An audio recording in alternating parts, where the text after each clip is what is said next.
이 사진은 제가 작년 이맘때 결혼을 준비하면서 찍었던 웨딩 사진입니다.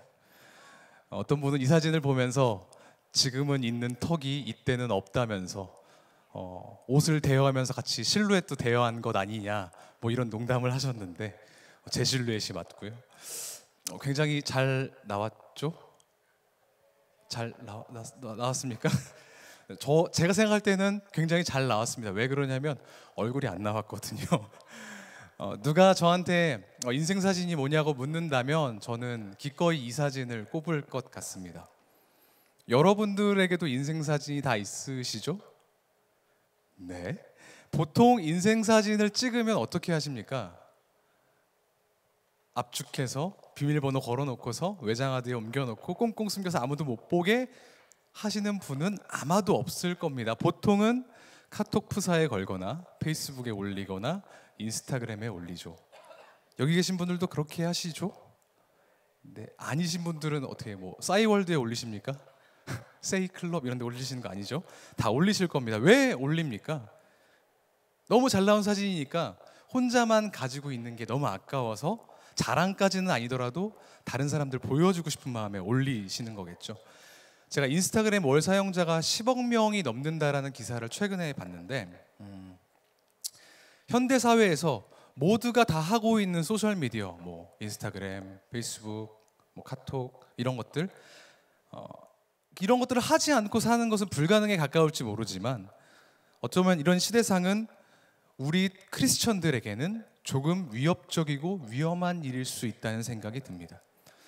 포거슨 감독처럼 트위터는 인생의 낭비 이런 얘기를 하고 싶은 것은 아닙니다. 그리고 핸드폰을 보다 보면 단기 기억이 약해지고 그래서 우리 뇌에 좋지 않다 이런 전문적인 얘기를 하려는 것도 아닙니다. 그렇다면 왜 이게 위협적이고 위험한 것이냐? 소셜미디어는 우리가 보는 것과 보여지는 것에 집중하게 만든다는 점에서 위험합니다. 우리는 무언가를 보면서 또 누군가에게 보여짐을 당하면서 가치를 판단하고 인정받는 그런 시대를 살고 있죠. 어떤 사람들은 이런 현상을 일컬어서 있어 보이는 것도 능력이다. 그래서 한국말인 있어와 영어의 능력인 ability를 합쳐서 있어빌리티의 시대다라고 이야기를 하는 것 같기도 합니다. 처음에 제가 인생 사진을 보여드렸지 않습니까? 여러분들 상당수는 그게 어쩌란 말이냐라는 표정을 지으셨지만 여러분들의 인생 사진 한번 머릿속에 떠올려 보시죠. 생각하셨습니까? 하셨으면 조금만 고개를 끄덕여 주세요. 네, 맞습니다. 이 인생 사진 여러분들은 어떻게 찍으셨습니까? 제가 추측해 보건대 내가 찍었든 남이 찍어 주었든 분명히 어느 정도의 설정과 연출과 계산된 각도와 조명으로 찍으셨을 것이 분명합니다. 타이밍도 어쩌면 따졌을지도 모르겠습니다. 맞나요? 왜 그렇습니까? 있어 보이게 찍어야 되니까, 잘 나와 보이게 찍어야 하니까 그렇습니다. 우리가 인생사진이라는 것을 찍을 때 생긴 그대로 찍힌 것, 볼살이 있다거나 광대가 승천했다거나 그런 것들이 찍혔다고 해서 그걸 인생사진이라고 하지 않습니다. 내가 생각하는 최고의 모습, 이상적인 모습을 가지고 인생사진이라고 이야기하죠. 눈에 보여지는 것이, 눈에 보이는 것이 실제 존재하는 것보다 앞선 시대를 우리는 살고 있는 것입니다. 우리는 보여지는 것이 실제 존재하는 것보다 선행되는 시대를 살고 있는 것이죠. 그리고 이런 이미지에 의존하는 소셜미디어는 이런 경향을 잘 반영하고 있고 어쩌면 그런 풍토를 더 가속화시키는 것인지도 모르겠습니다. 제가 위험하다고 한 이유, 소셜미디어가 위험하다고 한 이유는 여기에 있습니다. 인스타그램으로 대표되는 이 시대의 어떤 풍조는 우리가 눈에 보이는 것에 집중하게 만들고 눈에 보이는 것만이 전부인 것 같은 착시를 주기 때문입니다. 뻔히 존재하지만 내 눈앞에 보이지 않으면 사실 별로 신경 쓰지 않아도 되는 것처럼 만드는 그런 경향은 우리 그리스도인들에게 치명적인 문제가 됩니다. 어떤 문제인지 오늘 본문을 통해서 살펴보려고 합니다. 오늘 본문은 눈에 보이는 것에 극단적으로 집착하는 이스라엘 백성의 모습을 보여줍니다. 만약 본문에 등장하는 이스라엘 백성이 지금 현대에 살았다면 아마도 그들은 인스타 감성에 충실한 사람들이었는지도 모르겠습니다. 감성이라고 읽어야 되죠. 인스타 감성에 충만한 사람이었을 수도 있겠습니다. 32장은 이스라엘 백성들이 단순히 하나님을 배반해서 금송아지를 만들고 우상숭배하는 장면을 다루는 것이 아닙니다. 다른 신을 섬긴 모습이 아닙니다.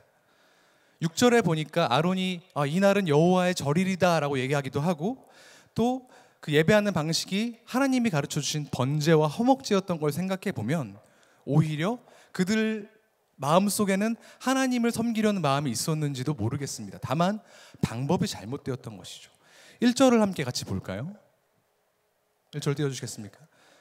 백성이 모세가 산에서 내려오미 더딤을 보고 모여 백성이 아론에게 이르러 말하되 일어나라, 우리를 위하여 우리를 인도할 신을 만들라. 이 모세 곧 우리를 애굽 땅에서 인도하여 낸 사람은 어찌 되었는지 알지 못함이니라. 1절에 보니까 모세가 산에서 안 내려오니까 이스라엘 백성들이 자기들을 인도할 신을 만들어내라고 아론에게 요구하고 있습니다. 그렇다면 모세는 어느 산으로 올라간 걸까요? 24장을 보니까, 출애굽기 24장을 보니까 어느 산인지 정확하게 나와 있습니다. 15절 16절인데요 함께 같이 읽겠습니다. 시작. 모세가 산에 오르매 구름이 산을 가리며 여호와의 영광이 시내 산 위에 머무르고 구름이 엿새 동안 산을 가리더니 일곱째 날에 여호와께서 구름 가운데서 모세를 부르시니라. 네, 모세가 올라간 산은 시내산이었습니다. 시내산에서 모세는 하나님을 1대1로 만났습니다. 28장 14절에 보니까 그 기간이 하루 이틀도 아니고 자그마치 40일이라고 성경은 기록하고 있습니다. 반대로 생각해 보자면 산 밑에 있는 이스라엘 백성은 40일 동안 하나님과 모세를 보지 못했던 것입니다. 다만 17절에 기록된 대로 산 꼭대기에 타오르는 불 같은 거를 40일 동안 보았겠죠. 하나님은 25장부터 31장까지 모세에게 어떻게 하나님 당신을 예배할 것인지에 대해서 열심히 말씀하시며 열일하셨지만 이스라엘 백성 입장에서는 낯선 광야에서 40일 동안 하나님이 침묵하신 것처럼 느껴졌을 겁니다. 두려웠을 겁니다. 해외 오지에 나갔는데 로밍도 안 되고 와이파이도 안 터지는 그런 곳에서 40일 동안 아무렇지 않게 멀쩡히 버틸 수 있는 사람 우리 중에도 많지 않을 겁니다. 모세 말만 믿고 광야로 나왔는데 정작 그 모세는 행방불명된 지 40일이나 지났으니까요. 오늘이 2월 6일이죠. 40일 전 계산해 보니까 작년 12월 28일이었습니다. 그때 혹시 여러분들은 누굴 만났는지 기억하십니까? 무슨 요일인지도 기억이 안 나지 않습니까?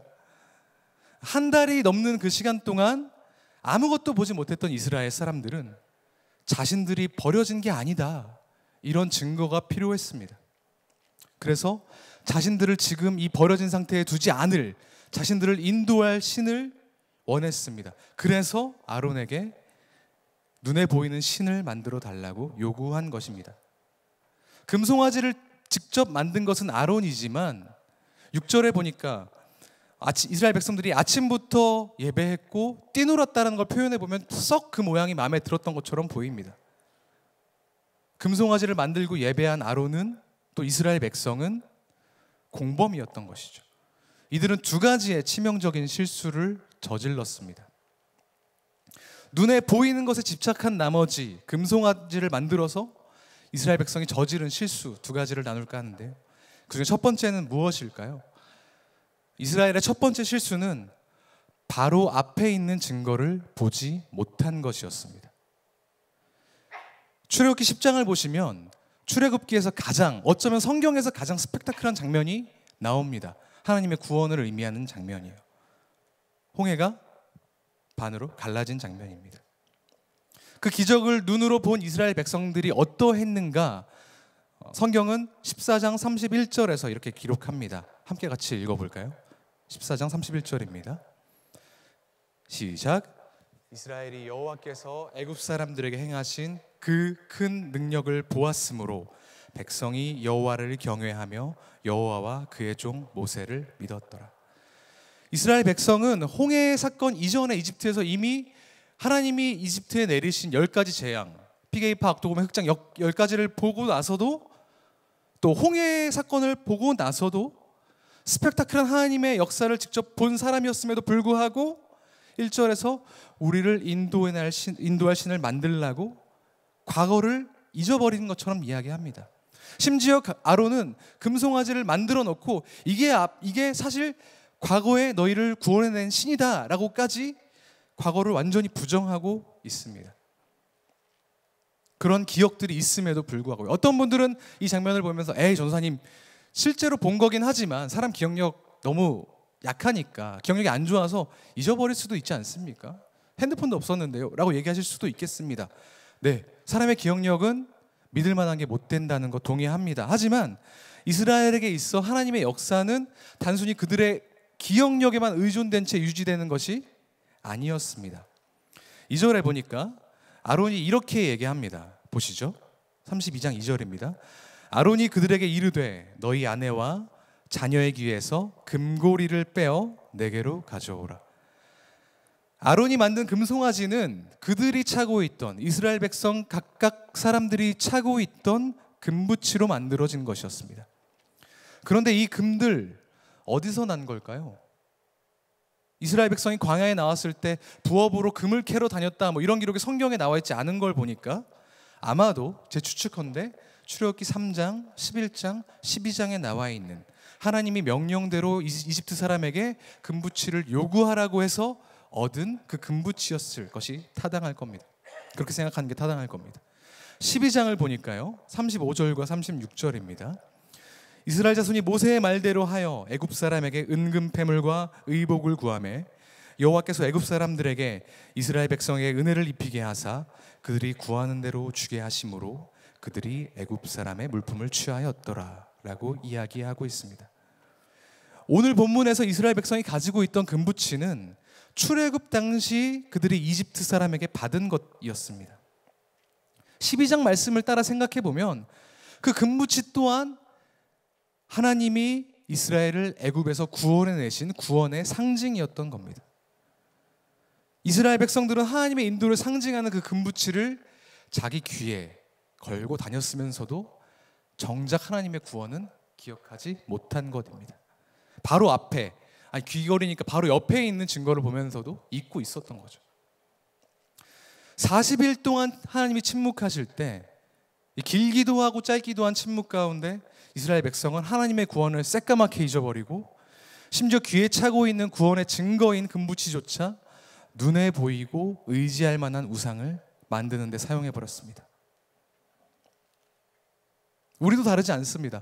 구원의 증거였던 귀구치를 금송아지를 만드는 이스라엘의 모습을 우리에게 적용해 보자면 그동안 받은 은혜에 감사하면서 찬양하기보다 지금 내 앞에 닥친 기도 제목을 놓고 그거 이뤄달라고 기도하는 것 아닐까 합니다. 하나님 이번 시험만요, 하나님 이번 취직만요, 하나님 이번 계약만 성사되게 해주시면요.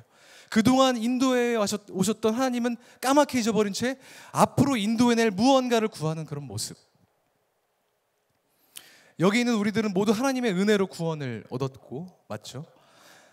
하나님을 예배하기 위해서 이 자리에 모였습니다. 그렇게 찬양하셨죠. 하지만 본문처럼 하나님의 침묵이 우리에게 찾아올 때 여전히 그 구원의 하나님을 노래하시고 계십니까? 대입이나 중요한 시험을 준비할 때, 취직이나 이직을 놓고 고민할 때, 굉장히 중요한 계약을 눈앞에 두고 있을 때, 그때 하나님이 안 계신 것처럼 침묵하시고 그 침묵이 내가 감당할 만한 그 이상으로 계속될 때도 구원의 하나님을 찬양하실 수 있으시겠습니까? 이스라엘 백성들이 그동안 받았던 은혜들을 용광로에 다 집어넣고 태워서 금송아지를 만든 것처럼 나를 잘되게 하는 내 마음에 합한 그런 하나님을 의지하지 않으실 수 있으시겠습니까? 이 시간 감히 바라기는 하나님을 눈앞에 있는 증거를 태워서 녹여버려는 하나님과 눈앞에 있는 증거를 태워버려서 녹이려는 유혹이나 하나님의 이름을 내 불안을 달래는 용도로 사용하려는 모든 유혹에서 자유로워지시고 오직 우리를 구원하신 하나님을 기억하고 그 구원을 찬양하실 수 있는 저와 여러분이 되기를 주님의 이름으로 축복합니다. 눈에 보이는 것에 집착한 나머지 금송아지를 만든 이스라엘 백성이 저지른 두 번째 실수는 바로 하나님을 인간의 수준으로 끌어내린 것이었습니다. 4절을 함께 보실까요? 제가 읽겠습니다. 아론이 그들의 손에서 금고리를 받아 부어서 아까 받은 그 금붙이죠, 조각칼로 새겨 송아지 형상을 만드니 그들이 말하되 이스라엘아 이는 너희를 애굽 땅에서 인도하여 낸 너희의 신이로다 하는지라. 4절은 아론이 이스라엘 백성의 요구에 조각칼로 새겨서 송아지 형상을 만들었다고 이야기합니다. 왜 많고 많은 형상 중에 송아지 형상이었느냐? 사진을 한번 띄워주시겠습니까? 지금 보면 조금 기괴하고 우습지만 소는 고대의 서아시아는 우리가 흔히 부르는 근동 서아시아와 북아프리카에서 굉장히 세련되고 트렌디한 힙한 그런 신의 모습이었습니다. 이집트에는 기원전 2000년부터 소를 숭배하는 경향이 있었고, 가나안에서는 여러분들이 잘 알고 계신 바알이 소의 형상으로 추앙을 받았습니다. 그리고 성경에서 두로와 시돈으로 불리던 페니키아 역시 몰렉이라는 신, 물론 바알과 혼동되긴 하지만요, 그런 신을 섬기는 모습을 역사는 이야기하고 있습니다. 아론은 백성의 요구가 빗발치자 그 즉시 2절에서 4절까지 1절에서 요구가 있자마자 2절에서 4절까지 바로 금송아지 형상으로 하나님의 모습을 만드는 것을 볼 수가 있는데요, 이는 그가 대단한 생각이나 목적을 가지고 그 형상을 만든 게 아니라는 것을 반증합니다. 그냥 그 시대에 소의 형상을 한 신들이 많았고 그 당시에 보편적인 신의 모습이 그러했기 때문에 자연스럽게 자기가 봤던 그 신의 형태에 맞게 하나님을 조각한 것입니다. 진짜 하나님이 아니라 우리가 만들어내는 하나님, 우리가 바라는 하나님은 우리에게 익숙하고 편안한 모습을 하고 있습니다. 인간의 수준, 인간의 상상력에 가둬지는 것이죠. 오늘 우리가 예배한 하나님은 어떤 모습을 하고 계십니까? 혹시 우리에게 익숙하고 그래야 마땅한 하나님을 예배하고 계시지는 않습니까? 이 시대가 어떤 시대입니까? 모든 것을 이성적으로 설명하고 과학적인 결과만이 진리라고 여기는 시대 아니겠습니까? 이 시대를 사는 우리는 하나님을 어떻게 이해하고 설명합니까? 우리가 알고 있는 어떤 과학적인 진실, 팩트, 물리 법칙에 부합하지 않으면 그런 하나님 믿기 어렵다고 생각하지는 않습니까? 특히 창세기를 읽으면서 나오는 하나님이 어떻게 천지를 창조하셨고 어떻게 홍해를 가르셨고 어떻게 하늘에 떠있는 태양을 멈추셨는지, 그걸 어떻게든 과학적으로 설명하고 이성적으로 이해하려는, 합리적으로 따져보려는 그 시도는 하나님을 정말로 믿기 때문에 가능한 겁니까? 아니면 그런 하나님을 완전히 믿지 못해서 역설적으로 우리가 거기에 집착하는 것이겠습니까? 이 시대에 많은 사람들이 하나님의 역사를 과학적으로 합리적으로 설명하려고 합니다. 거기에 사활을 겁니다. 그렇게 따지면 우리가 설명해내지 못하는 하나님의 모습은, 우리가 이해하지 못하는 하나님의 뜻은 하나님의 역사가 아니게 된 것입니까? 아닙니다. 우리가 이해하든 이해하지 못하든 설명해내든 설명해내지 못하든 하나님은 하나님이신 줄 믿습니다. 하나님의 크심은 우리의 지성으로 축소되지 않으십니다. 이사야 말씀처럼 하늘이 땅보다 높음같이 하나님의 생각이, 하나님의 길이 우리의 생각과 길보다 높으시기 때문입니다. 하나님을 우리의 지성으로 한계짓지 않는 저와 여러분이 되시기를 주님의 이름으로 축복합니다. 또 직접 경험하지 않는 것을 인정하지 않는 시대, 직접 경험해보지 못한 것을 인정하지 않는 시대를 우리가 살고 있습니다.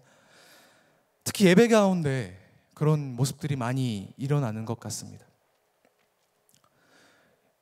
우리가 예배할 때 이른바 은혜를 받거나 감정이 동하지 않으면 하나님의 일하심을 조금 더디다고 이해하는 경향 있지 않습니까? 찬양 인도자는 탁월하게 멘트도 해야 되고 말도 더듬지 말아야 하고 리딩도 원활하게 해야 되고, 찬양팀은 뛰어난 찬양으로 뛰어난 연주로 너무 튀는 목소리여도 안 되고 그래도 너무 안 들리는 목소리도 안 되고, 설교자는 내가 일주일 동안 고민한 기도 제목들, 내가 붙들고 있는 신앙의 제목들을 정확하게 짚어내서 그것에 대해서 이야기해야만 우리 예배가 온전하게 드려지는 예배, 감동적이고 은혜가 넘치는 예배라고 그렇게 생각하고 있지 않습니까? 그런 마음은 살아계신 하나님을 예배할 때 생기는 것입니까? 아니면 내가 만들어낸 금송아지를 예배할 때 생기는 것이겠습니까? 우리가 찬양하는 선하신 하나님, 완전하신 하나님은 정말로 그런 선하시고 완전하신 하나님이십니까? 아니면 내게 선하시고 나를 완전하게 도와주시는 그런 하나님이십니까? 부디 오늘 이 예배에 참석한 수요필 워십 예배자들 모두가 하나님을 우리의 이해와 감정 안에 가두지 않고 또 하나님을 우리 수준으로 끌어내리지 않고 하나님의 하나님 되심을 그대로 인정하시는 예배자 되시기를 주님의 이름으로 축복합니다. 창세기 22장의 모리아 산 이야기를 마지막으로 말씀을 맺으려고 합니다. 여러분들도 다 잘 아시는 그런 내용일 겁니다.